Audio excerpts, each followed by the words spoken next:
No maid ever lasted a week working for the paralyzed Alpha King until the rejected, obese woman showed up. It was a truth every servant in the Ironwood Kingdom whispered about in kitchens and corridors. 63 women had been hired. 63 had fled. Some lasted 3 days. Some barely made it through a single shift. The Alpha King didn't rage. He didn't throw things or make demands. He simply sat in his wheeled chair by the window, radiating a cold, corrosive silence that made even the bravest wolves feel like they were suffocating. He had been the most feared warrior in 5 territories, a legend who led armies and commanded obedience with a single word. Then a cursed blade severed his spine. He survived. But the man who couldn't walk, couldn't shift, couldn't protect his kingdom the way an alpha should, that man wanted to be left alone to rot. Then she arrived. A woman with no references, no pack, no future. She'd been rejected by her destined mate in front of hundreds, cast out, humiliated, left to survive a broken bond that should have killed her. She was everything the world said didn't deserve love. Too soft, too heavy, too damaged. But she was also the only person who looked at the paralyzed king and didn't see tragedy. She saw a man. Angry, wounded, hiding behind cruelty because vulnerability felt like death. She didn't know his closest friend was the one keeping him broken. She didn't know her wolf silent for 3 years would wake the moment he touched her. She didn't know that falling for an impossible man would force her to choose between the safety of invisibility and the terrifying risk of being seen. All she knew was that she needed the job. And he needed someone who wasn't afraid of him. But love between the broken and the abandoned is never simple, and the poison meant to destroy a king was already at work. This is the story of how she lasted longer than a week, how she became the mate no one saw coming, and how she saved them both. The employment agent had looked at Alara with something close to pity when she handed over the assignment slip.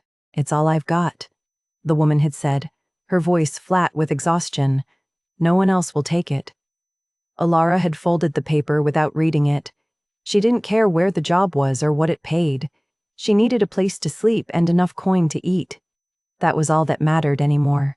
The road to Ironwood Castle had been longer than she expected. 3 days of walking through forests that smelled like rain and rot, her boots wearing thin, her pack heavy with everything she owned. She'd passed through 2 villages on the way. Both times she'd kept her head down and her hood up. People didn't like strangers. They especially didn't like wolves without packs. The castle rose from the hillside like something carved from stone and shadow. Tall. Cold. Unforgiving. Alara stood at the gates and stared up at the towers that disappeared into low clouds, and her wolf stirred for the first time in weeks. Not with hope, just awareness. A guard let her through without question. The employment slip was enough. Inside, the corridors smelled like cold stone and old smoke. A servant girl pointed her toward the west wing without making eye contact. Alara followed the directions silently, her footsteps echoing against polished floors she knew she'd be scrubbing by tomorrow. The head housekeeper met her outside a set of heavy oak doors. Mrs. Sett.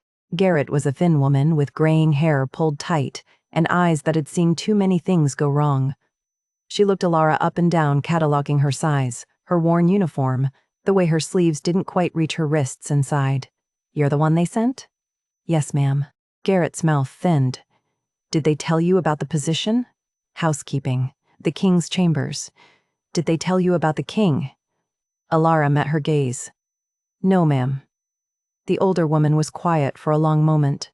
Then she said, very carefully, 63 maids have worked this position in the last 18 months. Most don't last 3 days.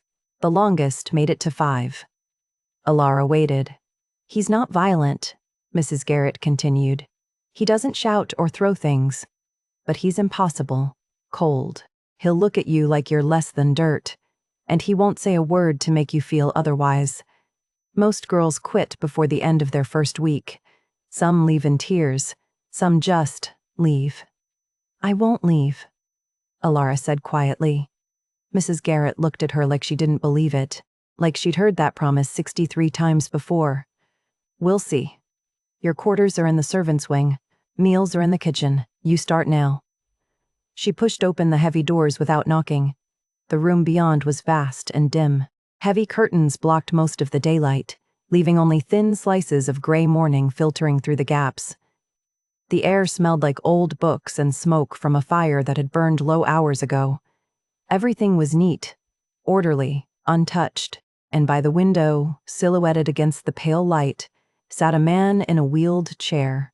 He didn't turn when they entered, didn't acknowledge them at all. He just sat there, staring out at a kingdom he could no longer walk through, his shoulders broad and his spine rigid with something that looked like fury carved into stone. Mrs. Garrett cleared her throat. "Your Majesty, this is Alara. She'll be taking over housekeeping duties." Not even a flicker of movement. The housekeeper shot Alara a look that said, "I told you so," then turned and left without another word. The doors clicked shut behind her. Alara stood in the center of the room, her hands folded in front of her, and waited. She'd learned patience a long time ago. Waiting didn't cost her anything. After what felt like minutes, the man in the chair finally spoke. "You can go." His voice was low, rough, the kind of voice that had once commanded armies and now only commanded servants to leave. Alara didn't move. "I'm here to work, Your Majesty. I don't need you. The room needs cleaning." "Then clean it and go." She nodded, even though he wasn't looking at her, and crossed to the cold fireplace. The ashes needed clearing. The grate needed scrubbing. She knelt and began working in silence, her movements efficient and practiced. She'd cleaned 100 rooms like this. 1,000. Behind her, she felt him turn, felt his gaze on her back like a weight. She didn't flinch, didn't look up, just kept working. "What's your name?" he asked after a while. "Alara, Your Majesty." "Where are you from?" "Nowhere in particular." A pause, then quieter. "No pack?" Her hands stilled for just a heartbeat. Then she resumed scrubbing. "No, Your Majesty." He was silent after that, but she could still feel him watching, cataloging her the way Mrs. Garrett had, the way Marcus had 3 years ago, on the night that should have been the best of her life. She knew what he saw. A woman too soft, too heavy, wearing a uniform that didn't fit right because they didn't make them for bodies like hers. A woman with calloused hands and tired eyes, and no references worth mentioning. She waited for the dismissal. The disgust. The cold assessment that always ended the same way. Instead, he said, "You're not afraid of me." It wasn't a question, just an observation. Alara stood, brushing ash from her knees, and finally looked at him. He was younger than she'd expected, broad-shouldered even while seated, with a jaw that looked like it had been carved from granite and storm-gray eyes that burned with something she recognized too well. Rage. Grief. The kind of pain that had nowhere to go. She met those eyes and said quietly, "I'm here to do a job, Your Majesty, not to pity you." The air between them went very still. His hands tightened on the arms of his chair, just for a moment. Then he turned back to the window without another word. Alara returned to her work. She cleaned the fireplace, dusted the shelves, straightened the books he'd left scattered across his desk. She moved through the room like water, steady, quiet, unremarkable. And the whole time, she felt him watching her, not with contempt, not with pity, with something else entirely, something that made her wolf stir for the second time that day, lifting its head from the silence it had curled into 3 years ago. "Different," it whispered. Alara ignored it. She'd stopped listening to her wolf a long time ago. It only led to hope. And hope was the cruelest thing she'd ever survived. When she finished, she collected her supplies and moved toward the door. She didn't wait for dismissal. Didn't linger. Just left the way she'd come, quietly, efficiently, like she'd never been there at all. But as the door clicked shut behind her, she heard him speak one last time. "Tomorrow," he said. "Same time." Alara paused in the corridor, her heart doing something strange and painful in her chest. Then she kept walking. Behind her, in the dim stillness of his chambers, Theron Blackwood sat in his chair and stared at the door she'd just closed. His wolf, silent for over a year, was awake. Restless. pressing against his thoughts with a single word that made no sense at all. Different. The next morning, Alara arrived at dawn with clean linens and a bucket of water that smelled like lye and lavender. She knocked once, waited 3 heartbeats, then entered without waiting for permission. Theron sat in the same spot by the window. He didn't turn. She set to work in silence, stripped the bed, scrubbed the floor near the hearth where ash had scattered, dusted the shelves lined with books he no longer read. An hour passed. Then 2. "You moved my books," he said. Alara paused, cloth in hand. She'd alphabetized the history section because it had been chaos volumes stacked haphazardly, spines facing the wrong direction. She'd thought it would help. She'd been wrong. "I was organizing them, Your Majesty." "I didn't ask you to organize them." His voice was flat, cold. "I asked you to clean. They were dusty. I had to move them to put them back." She turned to look at him. He still hadn't moved from the window. Still hadn't looked at her. "Put them back how they were," he said. "Exactly how they were." Ilara's jaw tightened. She'd spent an hour on those shelves, an hour making sense of the disorder he'd left behind. "Then, tell me where you want them," she said. He turned then. Slowly. His storm-gray eyes locked on hers, and for a moment she thought she'd miscalculated, that she'd pushed too far, that he'd dismiss her the way he'd dismissed the 63 before her. But he didn't. He just stared at her, something unreadable flickering across his face. Then he turned back to the window without another word. Alara returned to her work, left the books exactly where they were. The second day, he ignored her completely.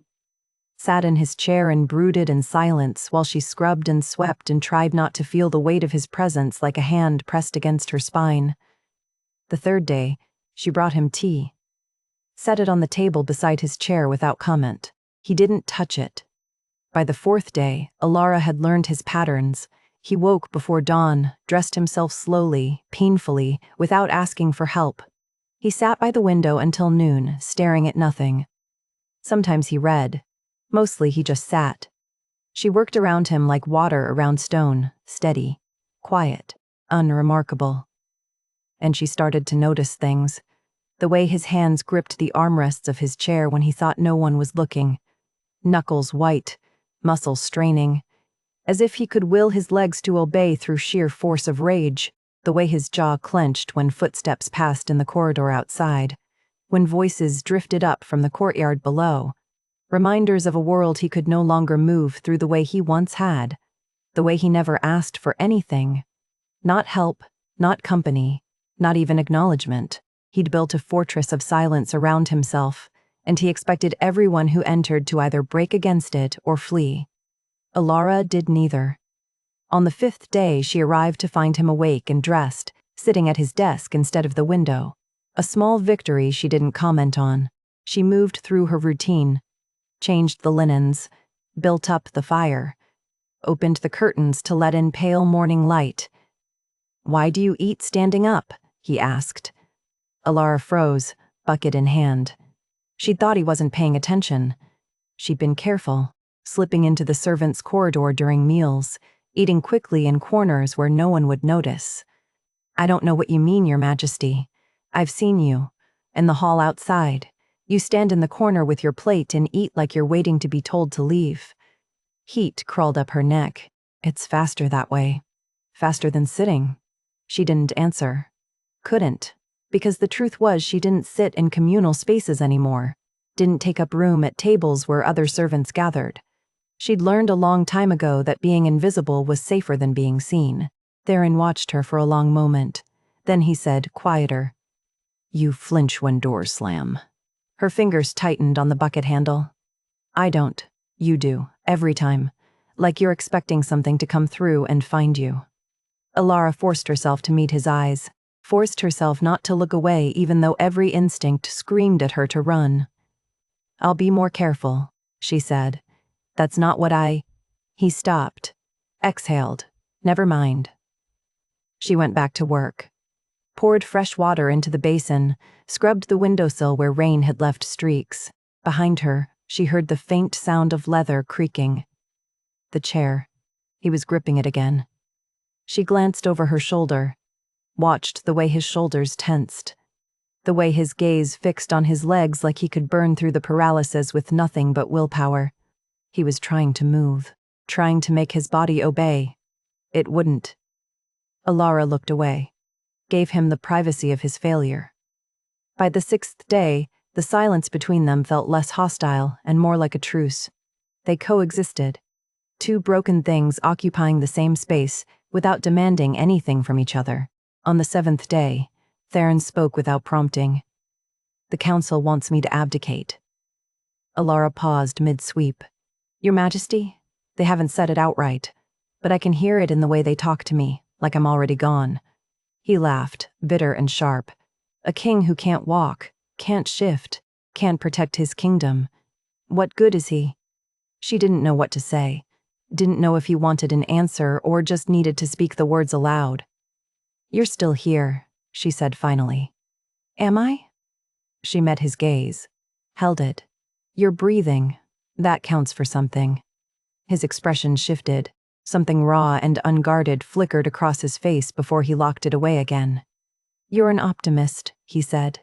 "No," Alara said quietly. "I'm a realist, and I know what it looks like when someone's still fighting." He looked at her like he was seeing her for the first time, really seeing her. Then the moment passed. He turned back to the window and she returned to her work. But something had changed, something small and fragile and impossible to name. On the 8th morning, Alara arrived to find Mrs. Garrett waiting outside the king's chambers. The older woman's expression was stunned, disbelieving. "You're still here," she said. "Yes, ma'am, it's been over a week." Alara nodded. Mrs. Garrett stared at her like she'd grown a second head. "No one's ever lasted this long.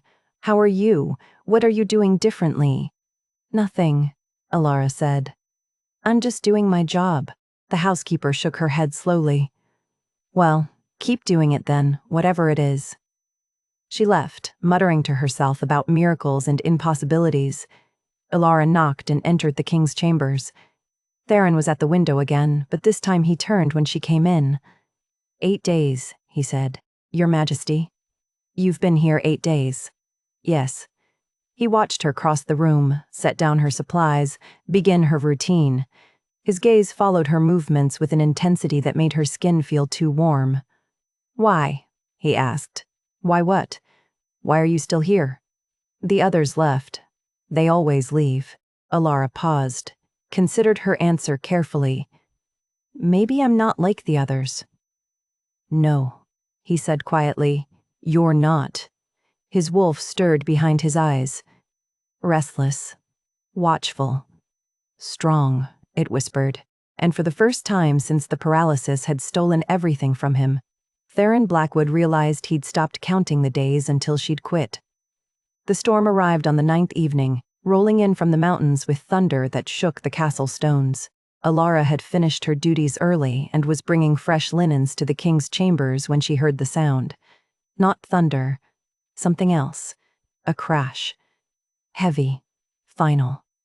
She dropped the linens and ran. The doors were unlocked. He never locked them anymore, not since she'd started working for him. She shoved them open and froze. Theron was on the floor beside his bed, one hand still gripping the edge of the mattress, his chair tipped on its side 3 feet away. His face was twisted with rage and something darker. "Shame. Get out," he said. Alara didn't move. "I said, get out." She crossed the room in 4 strides and dropped to her knees beside him. He was heavy, broader, and more muscular than she'd realized, but adrenaline made her hands steady. She got her shoulder under his arm, braced her legs, and hauled him upright with a strength that shouldn't have been possible. They both knew it. For a moment they were tangled together, her breathless and terrified. Him frozen against her, close enough that she could feel the heat of his skin through his shirt, smell the scent that clung to him like smoke from a dying fire. Pine. Clean and sharp. And something else underneath. Something wild. Her wolf woke, not slowly, not gently. It surged up from the silence it had been buried in for 3 years and pressed against her thoughts with a single word that made no sense at all. Home. Theron went rigid in her arms, his breathing changed, deepened. His hands tightened on her shoulders, not pushing her away, just holding on like she was the only thing keeping him from falling again. "You shouldn't have been able to do that," he said quietly. "Do what? Lift me. He stopped, exhaled. "You're not strong enough." Alara's fingers trembled where they gripped his shirt. "Apparently I am." She helped him to the bed, guided him down onto the edge of the mattress. His legs hung useless, and the bitterness in his expression was so raw it hurt to look at. "I can get your chair," she said. "Don't. Your Majesty. Just don't." He looked at her then, really looked. His storm-gray eyes locked on hers, and something shifted in the air between them. Something electric and impossible and far too dangerous to name. "Why did you come back? I heard you fall." "That's not what I meant." She knew what he meant. Why did she come back every day? Why didn't she quit like the others? The truth was too complicated, too fragile. So she said the only thing that felt safe: "You needed help." "I didn't ask for it. You never do." His jaw clenched. For a moment she thought he'd argue, push her away the way he pushed everyone away. But instead he just said, very quietly, "Thank you." The words hung in the air like something sacred. Alara stepped back, put distance between them because staying close felt like standing too near a fire. "I should go." "Wait." She froze. "Your name," he said.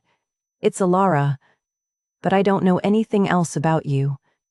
"There's nothing to know." "That's not true." She met his gaze, saw the curiosity there, the unexpected softness, and it terrified her more than his cruelty ever had. "Good night, Your Majesty," she whispered. She fled before he could stop her again. Fled through the corridors and down the stairs and into the servants' quarters where she could finally breathe without his scent filling her lungs. But it didn't help. She could still feel him, the weight of his body against hers, the warmth of his hands, the way he'd looked at her like she was something other than invisible. Her wolf whined low in her chest. "Home," it whispered again. "Safe. Ours." Alara pressed her palms against her eyes and tried not to cry. 3 years. 3 years of silence from her wolf, and now it woke for a man who could barely stand, a king who would never want someone like her even if he could. It was cruel, the cruelest joke the universe had ever played. She climbed into her narrow bed and pulled the blanket over her head, but sleep wouldn't come. Every time she closed her eyes, she saw him, felt him, smelled pine and smoke and something wild that made her ache in ways she'd forgotten were possible. Across the castle, Theron lay awake in his bed and stared at the ceiling. His wolf was awake, fully, completely awake for the first time since the cursed blade had severed his spine and stolen everything that mattered. It clawed at him, pressed against his thoughts with a certainty that felt like madness. "Mate," it said, clear as thunder, undeniable as gravity. "Ours." "That's impossible," he said aloud to the empty room.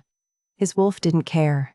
It wanted her, needed her, would tear through every wall he'd built to get to her if he let it. Theron gripped the sheets and tried to breathe through the wanting. She was a maid, a stranger. He barely knew her name, but he could still smell her, vanilla and something else, something old and aching. Sorrow, maybe. Loss. His wolf growled low. "Protect," it demanded. "Claim. Keep safe." "She doesn't want that," Theron whispered. "She doesn't want me." But even as he said it, he remembered the way she'd held him, the way her hands had trembled, the way she'd looked at him like he wasn't broken, just a man who'd fallen and needed help standing. He closed his eyes and dreamed. In the dream, he was whole, running through forests that smelled like rain and earth and freedom. And beside him, keeping pace with an ease that took his breath away, was a she-wolf with fur the color of autumn leaves and eyes that knew every scar he carried. She looked at him, and her wolf said the same thing his did. Home. When he woke just before dawn, his body aching and his legs still useless, the dream clung to him like smoke. And for the first time in over a year, Theron Blackwood felt something other than rage or despair. He felt hope. And it terrified him more than the paralysis ever had. The change happened slowly over the next week, like ice thawing after a long winter. Theron started talking to her. Not orders or dismissals, but actual conversation. He asked about the books she dusted, whether she'd read them.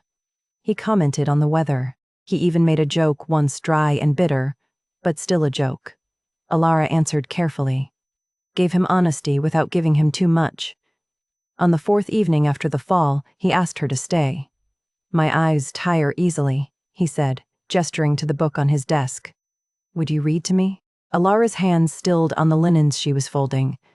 "Your Majesty." It's not a command, just a request. She should have said no. Should have finished her work and left like she did every other night. But something in his voice made her pause. Something that sounded almost like loneliness. "What would you like me to read?" He gestured to the shelf. "Whatever you choose." She selected a worn volume bound in dark leather. The title was embossed in fading gold, Legends of the Moon Blessed. Stories about wolves and bonds and magic from before kingdoms had names. Theron wheeled himself closer to the fire. Alara settled into the chair across from him and opened the book. The first story was about a warrior who lost his wolf in battle and found it again in the eyes of a healer. The second was about twin souls separated by war and reunited by fate. The third was about a bond that survived death itself, a she-wolf who walked between worlds to bring her mate back from the darkness. Alara's voice cracked on the final passage. And when she found him at last in the place where souls wait, he asked her why she had come. "Because," she said, "a bond like ours does not end. Not with distance, not with time, not even with death." She stopped, swallowed, tried to breathe through the ache in her chest. A hand covered hers, warm, calloused, steady. Theron had reached across the space between them without her noticing, and now his palm rested over her knuckles like he was trying to anchor her to something solid. The touch burned, not painfully, but with a heat that spread up her arm and into her chest, settling somewhere behind her ribs where her wolf had been silent for so long. Her wolf lifted its head, pressed against her thoughts with a single trembling word. "Ours." Alara jerked her hand away. The book slipped from her lap and hit the floor with a sound like thunder. "I'm sorry," she stammered. "I didn't mean I should go." "Alara, good night, Your Majesty." She fled before he could stop her, before she could do something foolish like reach back, like let herself want something she could never have. Behind her, Theron sat alone by the fire and stared at his empty hand. The next day, the awkwardness hung between them like smoke. Alara worked in silence. Theron watched her from his desk, his jaw tight with something that might have been regret, but on the second day, he spoke. "Tell me about your pack." Alara's hands stilled on the dustcloth. "I don't have one." "You did once." She turned to look at him. His expression was careful, guarded, but there was something in his eyes that looked almost like understanding. "Everyone has a pack once," she said quietly. "Not everyone gets to keep it." "What happened?" The truth sat on her tongue, heavy and bitter. She'd never said it aloud. Not to anyone, but something about the way he looked at her like he already knew what it felt like to lose everything made the words slip free. "My mate rejected me." The room went very still. "During the mating ceremony," she continued, "in front of the entire pack, he looked at me and said I was too hideous to claim. The bond breaking should have killed me. Most wolves don't survive it." "But you did." "I did. But my wolf went silent, my healing stopped working, and I gained weight, the bond's metabolic damage. My pack cast me out, called me broken." She met his eyes, "So I left. And I've been leaving ever since."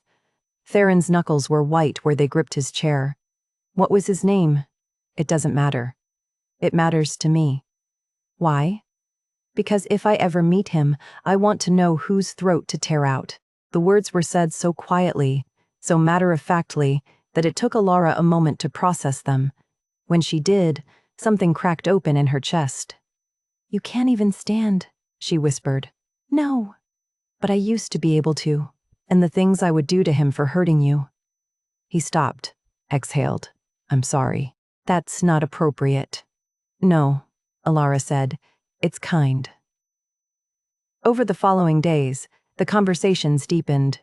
Theron told her about the cursed blade, about the battle where he'd led his men into an ambush and paid for his arrogance with his spine, about the unbearable weight of ruling a kingdom he couldn't protect. They want me to abdicate, he said one evening. The council. They're too polite to say it directly, but I hear it in every meeting. A king who can't walk, can't shift, can't defend his borders. What good is he? You're still breathing, Alara said. That counts for something. You said that before. It's still true. He looked at her like he wanted to believe it, like he was trying to see himself through her eyes and finding someone worth saving. The air between them grew heavy with things neither of them said. Alara found herself noticing details she shouldn't. The way his jaw tightened when he was thinking, the scar along his collarbone that disappeared beneath his collar, the sound of his breathing in the quiet moments between words. His scent clung to her uniform. Pine and smoke and something wild that made her wolf restless. She washed her clothes twice and it didn't help. At night she dreamed of running beside a black wolf with silver eyes. In the dreams she was whole, fast, unbroken, and when the wolf looked at her, she felt seen in a way she'd never felt awake. She started to dread sunrise, because waking meant remembering the truth that she was a rejected wolf working for a king who would never want her. And the bond her wolf kept whispering about was just another lie her desperate heart had invented. On the 7th day, she overheard the servants talking. She was in the corridor outside the kitchens, returning from an errand, when 2 maids stopped just around the corner. Their voices carried. I heard she was exiled from her pack for theft. The new maid? The heavy one? That's the one. Cassie and Dr. Vale. He told the head cook she's dangerous, unstable. That's why she has no references.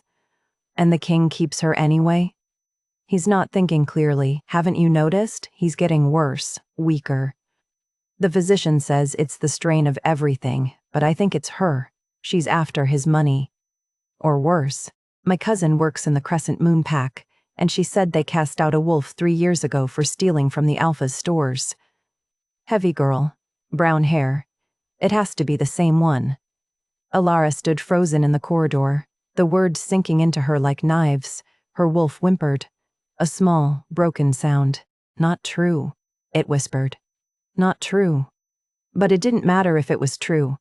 It mattered that they believed it. That the poison was already spreading through the castle, turning her invisible again in all the worst ways. She delivered the supplies to Theron's chambers in silence, worked mechanically, left without meeting his eyes. That night, she lay awake and listened to the whispers echo in her head and wondered how long it would take before he heard them too. The summons came after midnight, a knock on Alara's door. A servant girl she didn't recognize, eyes downcast. The king requests your presence, his study. Alara's wolf lifted its head. Alert. Uncertain. She followed the servant through corridors lit only by moonlight filtering through tall windows. The castle was silent except for the sound of her footsteps on stone. Everyone else was asleep. The study door was ajar. Firelight spilled into the hallway. Alara knocked softly. Come in. His voice sounded different, rougher, less controlled. She pushed the door open and found him sitting by the fire, a glass of amber liquid in his hand, not his first, judging by the half-empty bottle on the table beside him. You're drinking, she said, very observant. Should I come back tomorrow? No. He set the glass down carefully. I need you to stay. I need to say this before I lose my nerve. Alara's pulse quickened. She closed the door behind her but didn't move closer. The room smelled like old books and smoke and something sharper. Whiskey, maybe. The fire cast shadows across his face, making his storm-gray eyes look almost black. Your Majesty, I know what you are to me. The words hit her like a fist to the chest. I don't? My wolf has been screaming it for weeks. Mate. Every time you walk into a room, every time you speak, every time I catch your scent vanilla and something I can't name it claws at me. Mate. Mine. Ours. He laughed, bitter and sharp. I thought it was madness. I thought the paralysis had broken something in my head along with my spine, but it won't stop. Alara's hands trembled. She clasped them together to hide it. You're drunk, she whispered. I'm clear-headed for the first time in a year. He wheeled himself closer, not all the way, just near enough that she could see the desperation in his eyes. I know this makes no sense. I know you deserve better than a broken king who can't even stand to defend you. But I can't keep pretending I don't feel it. Her wolf surged forward. Mate, it sang. Claim. Yes, but Alara's throat closed around the word she wanted to say. Yes, I feel it too. I felt it since the fall, maybe since the first day. You don't know what you're saying, she managed. I know exactly what I'm saying. You're my... Stop. The word came out sharper than she intended. Please, just stop. He went still. Why? Because I can't survive this breaking too. Because hope is the cruelest thing I've ever felt. Because you're going to realize you made a mistake, and when you do, it will kill me. I'm not your mate, she said. Yes, you are. I already had a mate. He rejected me. The bond broke. Her voice cracked.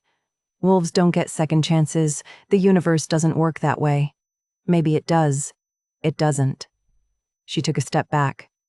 I'm broken, Your Majesty. My wolf barely functions. I gain weight I can't control because the rejection damaged something essential in my metabolism. I'm not fit to be anyone's mate, let alone a king's. That's not true. It is true, Marcus said. I don't care what he said. Theron's hands gripped the armrests of his chair, knuckles white. He was a fool and a coward, and if I ever meet him, You'll what? Challenge him? You can't even stand. The words hung in the air like poison. Alara wanted to take them back the moment they left her mouth, wanted to fall to her knees and beg forgiveness, but it was too late. Theron's expression went very still, very cold. You're right, he said quietly. I can't. I didn't mean. You did. And you're right. He turned his chair away from her, back to the fire. You can go. Your Majesty, I said go. Alara's wolf whined, a low, broken sound. Stay, it begged. Fix this, he's ours. But Alara couldn't stay. If she stayed, she'd tell him everything.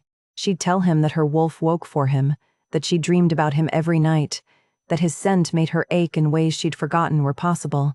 And then he'd try to claim her, and the bond would fail because she was too damaged, too broken, and she'd have to watch him realize he'd made a mistake. She'd have to survive another rejection. She couldn't do it, not again. I'm sorry, she whispered. Then she left before he could see her cry. The corridor outside was dark and cold. Alara pressed her back against the wall and tried to breathe through the pain splitting her chest open. Her wolf howled silently. Mate. Lost. Gone. In the study, Theron sat alone by the dying fire and stared at the empty doorway. His wolf clawed at him with a fury that made his hands shake. Go after her. Claim her. She's ours. But she didn't want him. She'd said it herself, he couldn't even stand. What use was a paralyzed king to anyone? What kind of mate could he be when he couldn't protect her, couldn't fight for her, couldn't even walk beside her without a chair? He reached for his glass. Drained it. Reached for the bottle. His hand trembled so badly he nearly dropped it. The tremor spread up his arm, into his shoulder. His whole body shook with it, fine, rapid spasms that felt wrong in a way that had nothing to do with the paralysis. Pain lanced through his spine. Sharp, vicious. He gripped the chair and waited for it to pass. It didn't pass. By morning, Theron couldn't lift his arms without agony shooting through his shoulders. His vision blurred at the edges. Even breathing hurt. His wolf screamed and screamed and screamed, but his body, poisoned and failing, could do nothing but endure. 2 days later, they came for her. Alara was in the servants' corridor carrying fresh linens when the guards appeared. 4 of them, armed, their faces carefully blank. Alara Thorne, the captain said, you're under arrest for theft of royal property. The linen slipped from her hands. What? A vial of rare healing serum has been reported missing from the royal physician's stores. The vial was discovered in your quarters during a routine inspection. Alara's wolf went silent. Completely, devastatingly silent. I didn't. I've never been in the physician's stores. I don't even know where they are. You'll have a chance to defend yourself at trial. Come with us. They didn't give her time to argue, didn't give her time to think, just surrounded her and marched her through the castle like she was dangerous, like she was a criminal. Servants scattered as they passed. Alara caught glimpses of their faces, shock, disgust, satisfaction. She'd known they were talking about her. She hadn't realized how many of them wanted her gone. The council chamber was full. Every seat occupied. Nobles in fine clothes watching her with cold eyes. And at the head table, Dr. Cassian Vale sat beside the council elders, his expression grave and concerned. He looked at her with something that might have been pity. Alara wanted to scream. "The evidence is clear," Cassian said, his voice carrying across the chamber. A vial of Lumina extract worth more than most servants earn in a year was found hidden beneath the mattress in Miss Thorne's quarters. This is a controlled substance. Its theft is a serious crime. "I didn't take it," Alara said. "I've never even seen it. Then how did it come to be in your possession?" "I don't know. Someone must have planted it?" One of the council members leaned forward. "That's a convenient excuse." "It's the truth. You have no references, no pack affiliation, no one to vouch for your character." The councilman's voice was cold. "And we have evidence of theft. The law is clear. You should be imprisoned immediately pending trial." The word imprisoned hit Alara like a fist.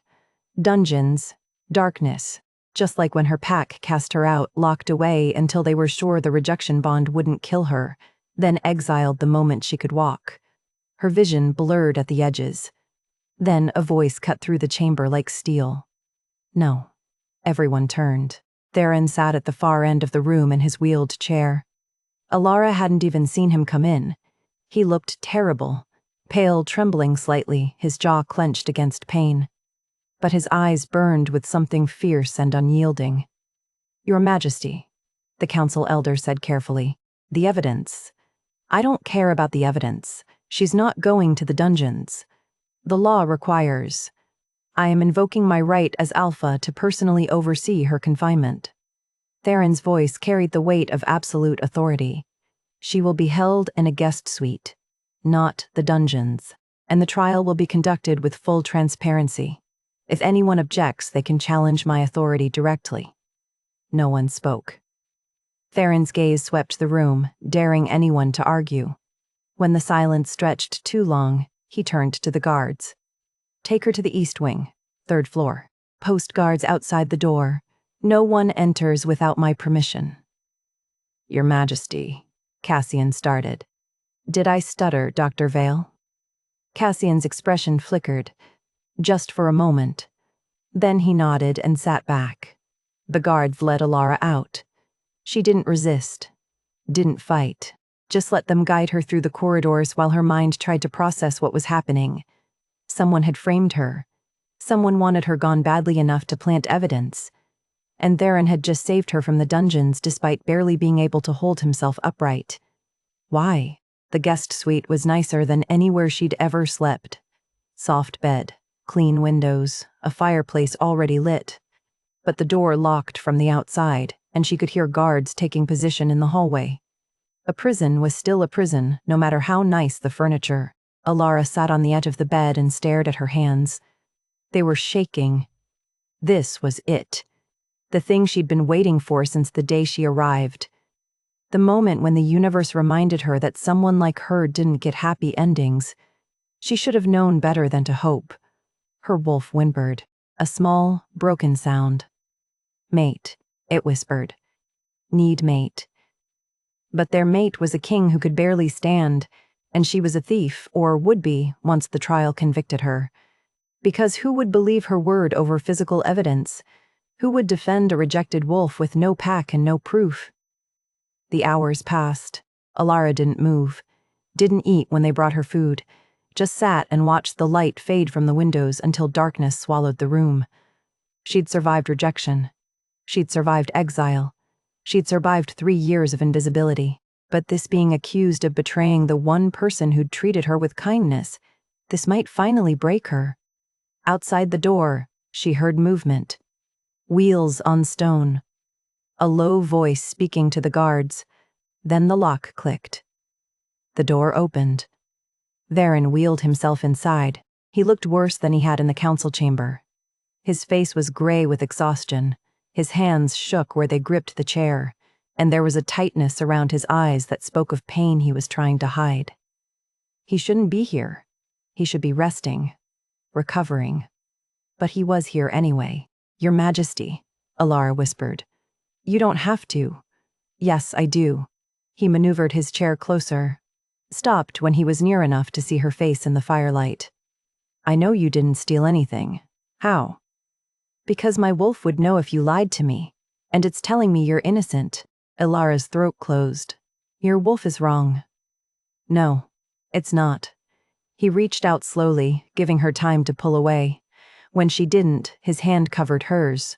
Warm, steady, real. I don't understand what's happening. I don't understand why my body is failing, or why someone would frame you, or why the council is so eager to believe the worst. But I know this. You didn't do this, and I won't let them punish you for it. You can't even stand, Alara said. The words came out harsher than she meant. How are you going to stop them? I don't know yet, but I will. He said it with such certainty, such absolute conviction, like he believed it was possible, like he believed she was worth saving. Alara looked at him, really looked, and saw her own desperation reflected back. A king who the 500th lost everything clinging to the one thing that made him feel alive. A broken man trying to protect someone he barely knew because his wolf told him to. It was foolish, impossible, and it made her want to believe anyway. They're going to take the crown from you, she whispered, because of me. Then let them try. He stayed with her until the guards knocked to remind him it was past midnight. Stayed until exhaustion made his words slur and pain made his jaw clench. And when he finally left, Alara lay down on the bed and stared at the ceiling. She didn't cry. She was too empty for tears. But her wolf curled up inside her chest and whispered the same word over and over, like a prayer or a curse. Mate. Mate. Mate. Mate. Mate. 3 days later, Theron sat outside Alara's door in his chair, too exhausted to make it back to his own chambers. The guards had stopped questioning it. They just brought him blankets and left him there, a king reduced to standing guard over a maid accused of theft. His body was failing. He knew it.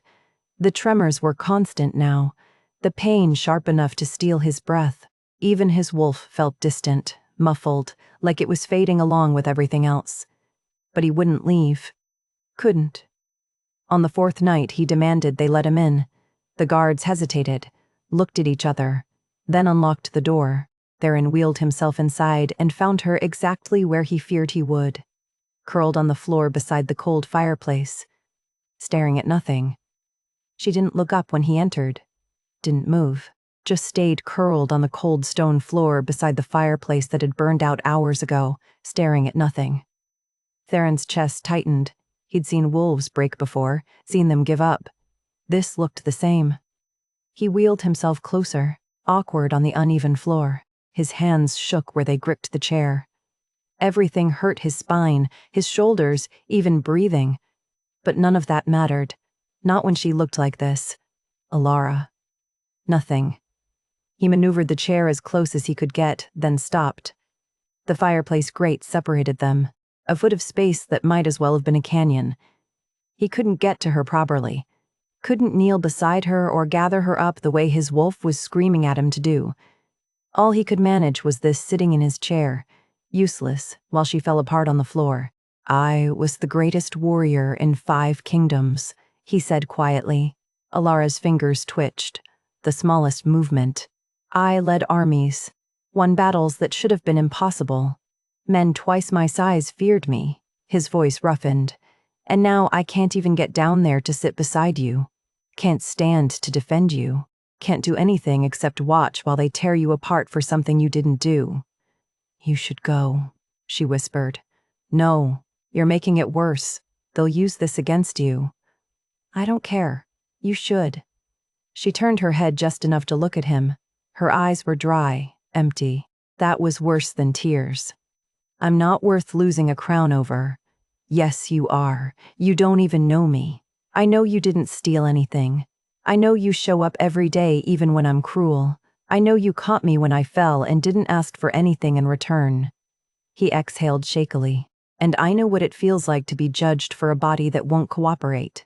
To be called broken when you're trying so damn hard just to survive. Alara's breath hitched. They think I'm weak because I can't walk, Theron continued. They think I'm not fit to rule because my spine doesn't work the way it should.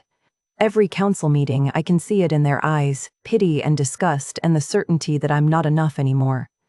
You're a king, Alara said. That's different.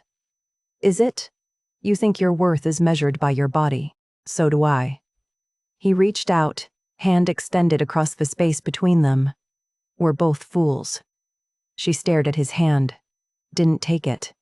They said I was too fat to be loved, she whispered. My mate Marcus. He looked at me during the mating ceremony, in front of 300 wolves, and he said I disgusted him, that I was too hideous to claim. Theron's jaw clenched so hard his teeth ached. The bond breaking should have killed me. It kills most wolves. But I survived, and then I wished I hadn't.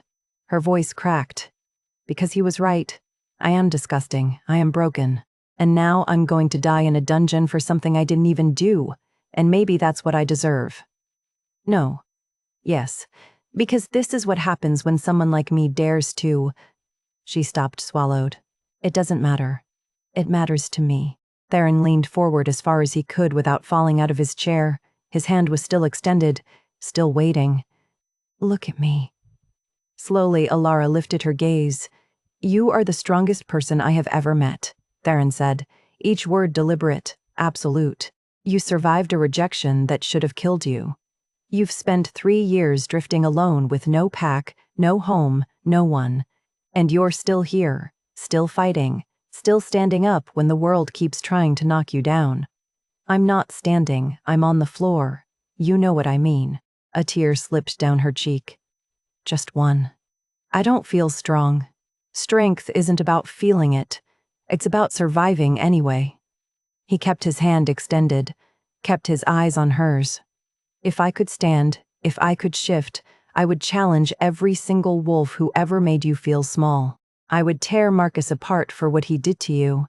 And I would make damn sure the entire kingdom knew exactly how extraordinary you are. But you can't stand. No.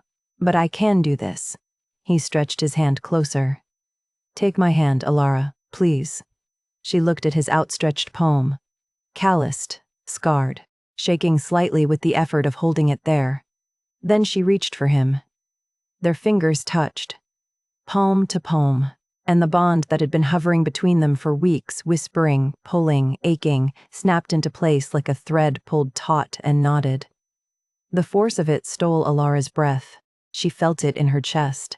A warmth spreading outward from someplace behind her ribs she hadn't known existed. Her wolf surged forward, not tentatively like before, but with absolute certainty. Mate, it sang. Ours. Finally, home. Theron's wolf answered with a roar that shook his entire being. Mine. Protect. Keep. OURS. Alara's eyes went wide. You feel it too? Yes. But I'm the bond with Marcus. Was a mistake the universe corrected. Theron gripped her hand tighter. This is real, Alara. You're mine. And I'm yours. And nothing, not Marcus, not the council, not my broken body or your fear, is going to change that. She started to pull away. He held on. Don't, he said. Don't run from this. I can't survive another rejection. Then it's a good thing I'm not going to reject you. You will, when you realize what you've done, when you see that I'm not… Alara. He pulled her hand toward him, drawing her closer. She had to shift onto her knees to keep from falling. Their faces were inches apart now, close enough that she could smell him pine and smoke and something wild underneath. Close enough that his breath warmed her skin. "Stop telling me what I'm going to do. I know what I want." "What do you want? You?" Simple. Devastating. True. Broken, scared, extraordinary you. The last of Alara's walls crumbled. 3 years of grief and loneliness and self-hatred poured out all at once, and she couldn't hold it anymore. Couldn't pretend she was strong enough to walk away from the one thing she'd never thought she'd have again. She leaned forward. He met her halfway, and when Theron pulled her into his arms, awkward and graceless because of the chair and the angle, but determined, Alara let him. She climbed from the floor into his lap like she was drowning and he was air. And when his arms closed around her, she buried her face in his neck and finally let herself break. Theron held her, pressed his cheek to her hair, breathed in her scent vanilla and sorrow and something new, something that smelled like hope, and let his wolf sing. "Mate," it said. "Ours, safe. Finally safe." They stayed like that until Alara's shaking stopped, until her breathing evened out, until the bond between them settled into something steady and unbreakable and real. Neither of them said the words aloud. They didn't need to. Their wolves said it for them. Mate. Ours, forever. The next morning, Cassian brought Theron his tea and froze in the doorway. The scent hit him like a wall, vanilla and pine, intertwined, inseparable. The bond had completed. Cassian's hands tightened on the tray. This couldn't be happening. Not now. Not when he was so close. But there was no mistaking it. The maid and the king had bonded, and once a mate bond sealed, the shifter healing accelerated. Theron might recover despite the poison, might regain his strength, might hold on to the crown. Unless Cassian acted now. He left the tea untouched and went straight to the council chambers. Within the hour, he'd filed his report. The king's paralysis was worsening due to emotional instability caused by his inappropriate attachment to a criminal maid. Immediate removal from the throne was recommended for His Majesty's own safety. The council called an emergency session. 3 days. Theron had 3 days to prove he was fit to rule, or he'd lose everything. In her locked suite, Alara felt the bond thrumming in her chest and made a decision. She'd spent 3 years being a victim. She was done. Alara waited until the guards changed shifts. They always did at midnight, a gap of exactly 3 minutes when the corridor was empty and the new pair hadn't arrived yet. She slipped out of her suite like smoke. The castle was silent except for the distant sound of her own heartbeat. Her wolf pressed against her thoughts, alert and focused in a way it hadn't been since the rejection. "Remember," it whispered. "The tea. The scent. Wrong." Alara had noticed it weeks ago, back when she still brought Theron his evening tea. The smell had made her wolf recoil something acrid and bitter underneath the chamomile. She'd dismissed it as a medicinal herb she didn't recognize. Now she knew better. The kitchens were dark and empty. Alara moved through them quickly, her wolf guiding her toward the scent she'd never been able to forget. Past the pantries, past the servants' stores, down a narrow staircase she'd never noticed before. Cassian's private medicinal storage room was locked, but the door was old and the hinges were loose. Alara had spent 3 years learning to be invisible, to slip into places she wasn't supposed to be. She had the door open in less than a minute. The room smelled like herbs and alcohol and something else, something that made her wolf growl low in warning. She found the vials behind a row of legitimate healing tonics. Small glass bottles filled with dark liquid, each one labeled in Cassian's careful handwriting, Lumina extract. Alara's hands trembled as she pulled one from the shelf. Her wolf snarled, "Wrong, poison, danger, danger." She uncorked the vial and inhaled carefully. The scent hit her like a physical blow. The same bitter, wrong smell from Theron's tea, but concentrated. Undiluted. This wasn't medicine. This was the poison used on cursed blades. The poison that stopped shifter healing. The poison that would keep a paralyzed king paralyzed forever. Cassian had been poisoning Theron for over a year. Ilara's vision blurred. Rage and grief and understanding crashed over her all at once. Theron could have healed, could have walked, shifted, reclaimed everything the cursed blade had taken from him. But Cassian had stolen that from him. Day by day, cup by cup. She grabbed 3 vials and ran. Princess Lyria's chambers were in the east wing. Ilara had only met her a handful of times. Brief encounters in hallways, a kind smile, a word of encouragement when the other servants were cold. But Lyria had always been gentle with her, had always looked at her like she was a person, not a problem. Ilara knocked on the door hard enough to wake her. Lyria answered in a nightgown, her dark hair loose around her shoulders, her eyes wide with alarm. "Ilara, what are you— You're supposed to be confined." "I know, I'm sorry, but I need you to look at these." Ilara thrust the vials into her hands. "Please, it's important." Lyria took them carefully, frowning. "What are these?" "Poison. The kind used on cursed blades. The kind that stops shifter healing." Ilara's voice shook.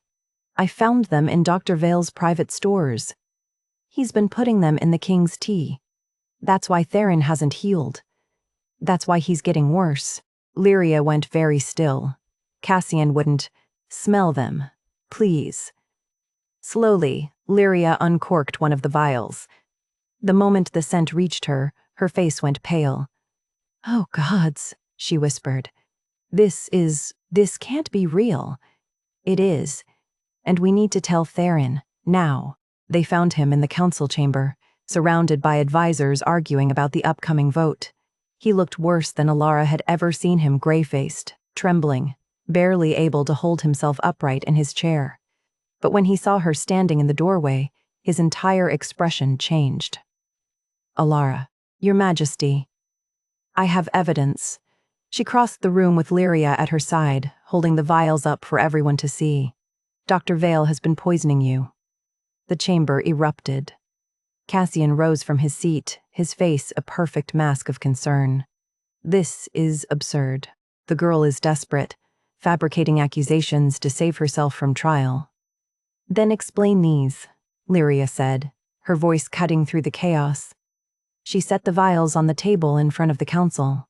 "I found them myself in your private stores. This is nightshade extract, not lumina, the poison used on cursed blades." Cassian's expression didn't change. "Those are standard medical supplies. Nightshade has legitimate healing applications when properly diluted." "Not in these concentrations," Ilara said.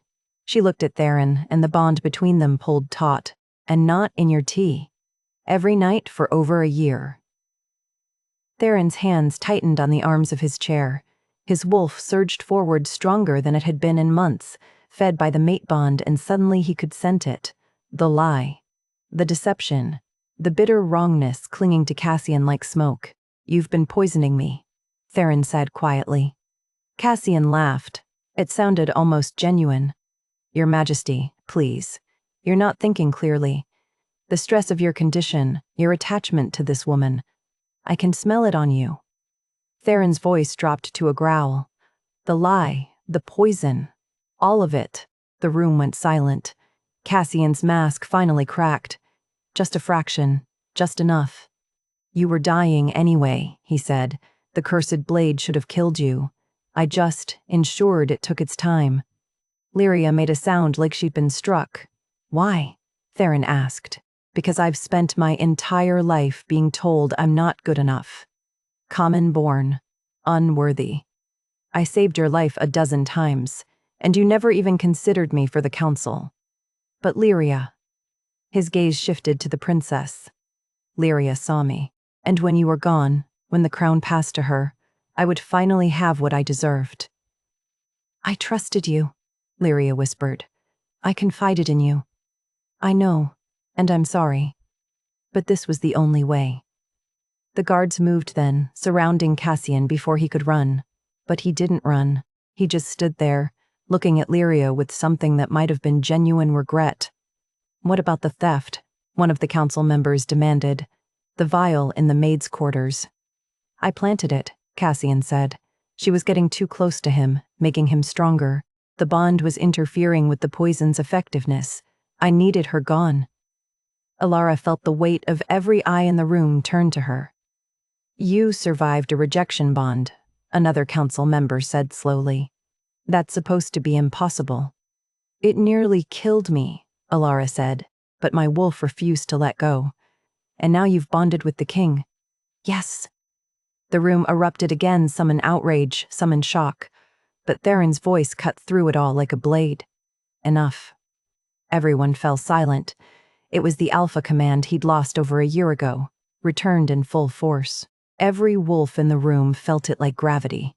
Theron looked at Alara, held out his hand. Help me stand. Alara crossed the throne room floor in silence. Every eye followed her. Every wolf in the chamber could smell what had happened, the bond that had formed between a rejected maid and their paralyzed king. She stopped in front of Theron's chair. He looked up at her. His storm-gray eyes held hers with an intensity that made her wolf sing. You haven't stood in over a year, she said quietly. I know. The poison is still in your system. Your body is still healing. I know that too. He held out his hands. But you're here, and that changes everything. Alara took his hands. The moment their skin touched, the bond blazed between them like fire catching dry wood. She felt his wolf surge forward, powerful, fierce, desperate to be whole again.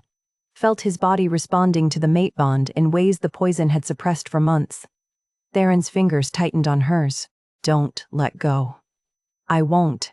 He pushed himself up, slowly, painfully. His arms shook with the effort. His legs trembled beneath him as feeling flooded back into limbs that had been dead for over a year. It wasn't graceful, wasn't easy, wasn't the triumphant rise of a legendary warrior. It was a broken man standing through sheer force of will and the strength of the bond singing between them. He stood, shaking, unsteady, leaning heavily on Alara. But standing, the throne room went absolutely silent. Theron's gaze dropped to Alara's lips, then rose to her eyes.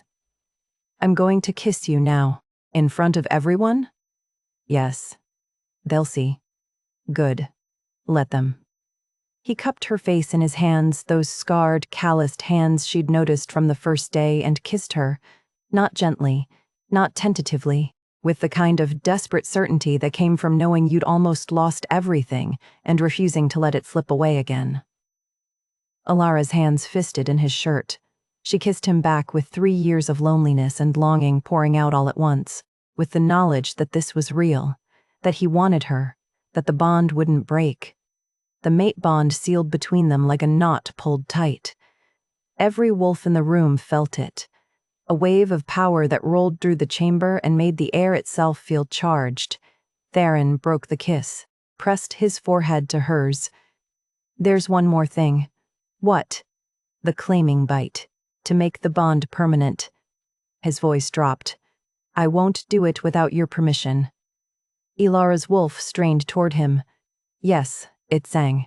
Ours. Claim, finally. Yes, Alara whispered. Theron's hand slid to her jaw, tilting her head to expose the curve of her throat. His wolf's eyes flared gold, overtaking gray, and he lowered his mouth to the place where her pulse beat strongest. The claiming bite wasn't painful. It was heat, and magic, and the taste of copper, and something wild surging through her veins. She felt the bond lock into place like a door closing and a home opening all at once. Her wolf howled in triumph. Mate.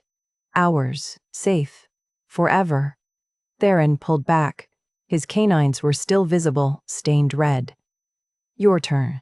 Alara didn't hesitate. She rose on her toes.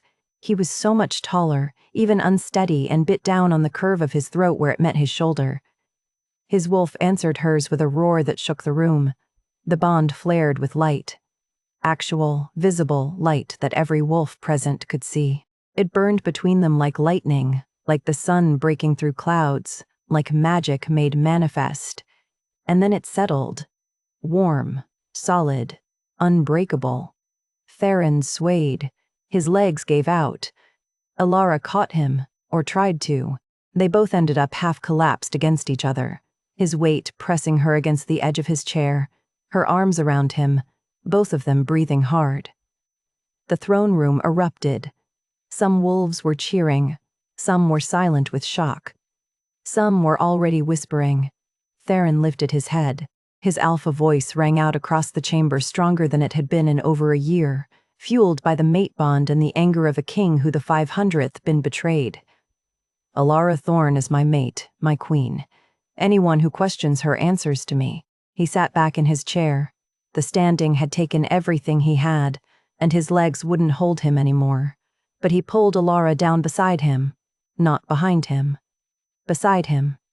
She faced the court that had whispered about her for weeks, the nobles who'd dismissed her, the servants who'd spread rumors, the council who'd wanted her imprisoned. She met their eyes and didn't look away. A council member cleared his throat. "Your Majesty, the law requires." "The law," Theron said quietly, "states that an alpha's mate bond supersedes all other considerations. She's innocent. The charges are dropped. Does anyone object?" No one spoke. "Good. This council is dismissed." The chamber emptied slowly, wolves filing out in clusters, whispering, shooting glances over their shoulders. Lyria lingered near the door, her expression soft with something that looked like relief. She nodded to Alara and left. Finally, the throne room was empty. Just Alara and Theron and the bond humming between them like a living thing. "Can you walk?" Alara asked. "Not far. Not yet. Your chambers, yes." She helped him back into his chair, wheeled him through corridors that smelled like stone and smoke, and the fading tension of a crisis narrowly avoided. Guards nodded as they passed. Servants stared and said nothing. Theron's chambers felt different now. Warmer, less like a prison, and more like a room where two people might actually build a life. Alara locked the door behind them. Theron watched her from his chair. His throat still bore the mark of her claiming bite red and raw and perfect. "Do you regret it?" he asked quietly. Alara crossed to him, knelt so they were eye to eye. "Regret what?" "Binding yourself to a king who still can't walk without help, who might never fully heal, who's broken in ways the mate bond can't fix." She took his face in her hands. "You're not broken. Alara, you're healing. It's going to take time, but you're not broken."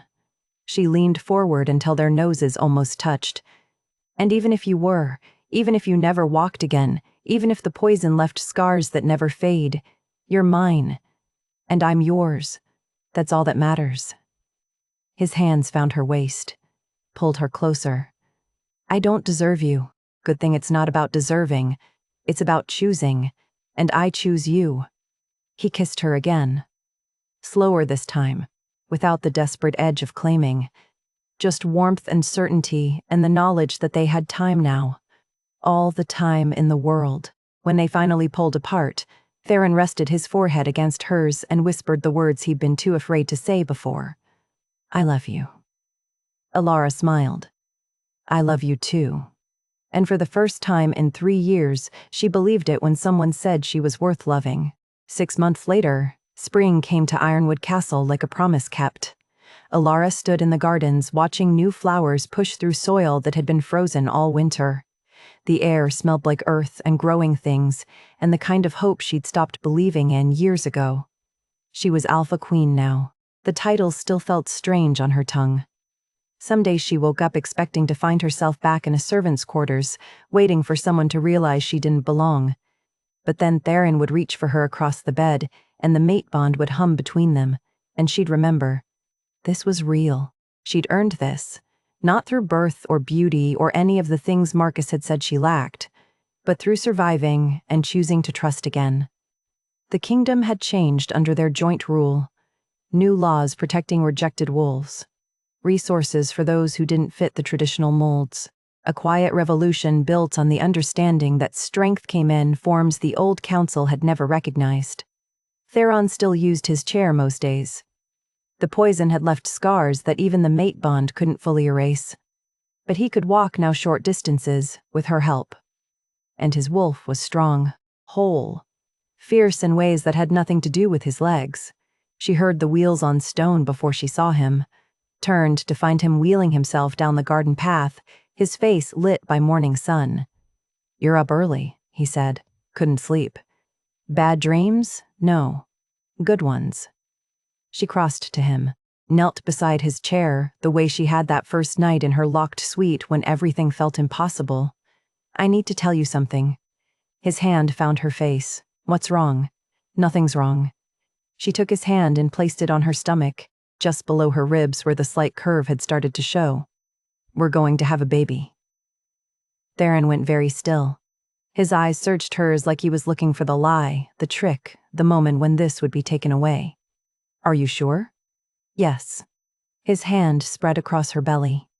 Warm. Steady. And then his face crumpled and he was crying silent, shaking tears that came from someplace deep and broken, and finally healing. I never thought. His voice caught. I didn't think I'd ever have this. A future. A family. Someone who saw me at my worst and stayed anyway. Alara wrapped her arms around him. You have it now, all of it. We both do. What if I can't? What if the chair makes it hard to? Then we'll figure it out, together. She pulled back just enough to meet his eyes. Our child is going to know something most wolves never learn. What's that? That love isn't about being perfect. It's about choosing each other. Every single day. Even when it's hard. Especially when it's hard. She pressed her forehead to his. And that strength isn't measured by the body you were born with. It's measured by what you survive and how you love anyway. Theron kissed her. Soft and slow and full of everything they'd been through to get here. When they finally pulled apart, the sun was higher in the sky. The garden smelled like spring. And somewhere in the distance, the kingdom they'd built together was waking up. I love you, Theron whispered. I love you too. And for the first time in either of their lives, they both believed they deserved it. Thank you so much for listening to this story. If it touched your heart, I'd love to hear your thoughts in the comments below. And if you want more emotional, romantic tales like this one, there are plenty waiting for you. Sometimes the most powerful love stories are the ones between two people who've been broken by the world and choose to heal together anyway.